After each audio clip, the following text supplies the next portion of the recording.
తల్లి 2019లో కరెక్ట్ గా 21 రోజుల ముందర నేను మంగళగిరి అభ్యర్థిగా మీ ముందర నుంచున్నా. ఆనాడు వాస్తవంగా మీరు ఎదుర్కొన్న సమస్యలు నేను తెలుసుకోలేకపోయా. అదేవిధంగా నేనేంటో మీకు అర్థమవలేదు. ఎన్నికలు అయిపోయినాయి.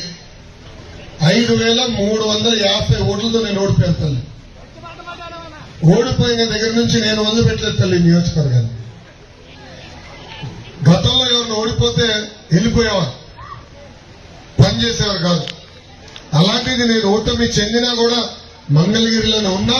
మంగళగిరి ప్రజలకి నేను సేవ్ చేసిన తల్లి.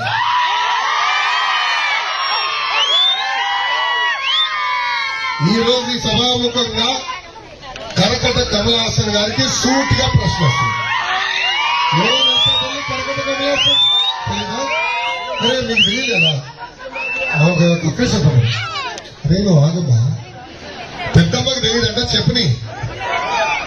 అమ్మా బాలబాబు గారు తెలుసు కదా, పవన్ అన్నా తెలుసు కదా, వాళ్ళిద్దరు కదా అద్భుత నటుడు ఉన్నాడు. అతని పేరు కరకట కమలాసన్. మన నియోజకవర్గ శాసనసభ్యుడు ఆల రామకృష్ణారెడ్డి గారు. ఆయన ఎంత అద్భుతంగా నటిస్తాడంటే 6 నెలల క్రితం నేను రాజీనామా చేస్తున్నా, ముఖ్యమంత్రి గారు అనేక హామీలు ఇచ్చారు నియోజకవర్గానికి, ఏ ఒక్క హామీ నిలబెట్టుకోలేదని చెప్పినాడు. ఆనాడు ఆయనే చెప్పారు నన్ను మంత్రి చేస్తానని చేయలేదన్నాడు.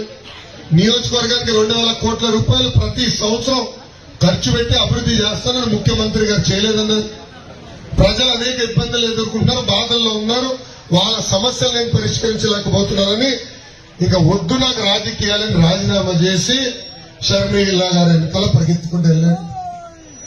తర్వాత 2 నెలలు ఏమైందో నాకు తెలియదు. ఏం మాటలు కుదిరినా నాకు తెలియదు. మళ్ళీ సడన్ గా ముఖ్యమంత్రి గారి ఇంటి ముందర కంప్లీట్ చేయడం కరకట కమలాసన్.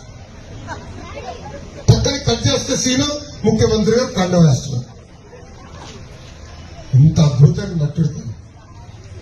ఇలా ఎన్నో నటనలు చేస్తాడు. రేపు వస్తాడు మన క్యారేజ్ పట్టుకుని పొలంలోకి వస్తాడు.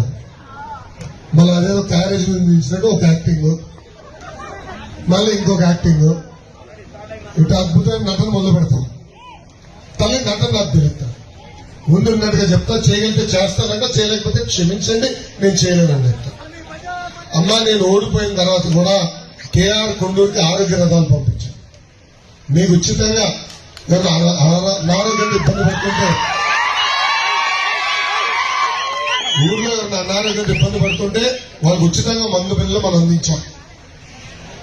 నిరుపేద కుటుంబాలను ఆదుకునే దానికి, స్వయం ఉపాధి కల్పించడానికి ట్రైనింగ్ ఇచ్చి కుట్టు మెషిన్ కూడా అందజేశాం. నిరుపేద కుటుంబాలకి తోపుడు బండ్లు అందజేశాం. నాకు తెలిసినంత వరకు దాదాపు 70 కుటుంబాలని ప్రతిపక్షంలో ఉంటూ ఆరోగ్య రథం కాకుండా ఆదుకుంటాం జరుగుతుంది. అదే గాని మీరు నన్ను ఆశీర్వదించి దీవించి భారీ మెజార్టీతో శాసనసభ పంపిస్తే నియోజకవర్గ రూపురేఖ మార్చే బాధ్యత నేను తీసుకుంటాను.